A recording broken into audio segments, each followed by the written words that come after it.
I'm going through that case.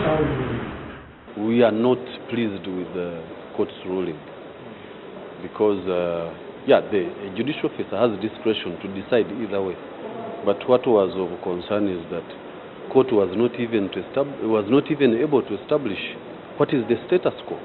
You see, in the instances of application for interim orders, you preserve the status quo. But court admitted that they are not able even to establish the status quo, and since they cannot establish the status quo, therefore they are not in a position to issue an interim order. That is a very disturbing position. The client is going to pursue this case further, but the client, of course, has told us, even before we filed this, that he was not optimistic about the court process.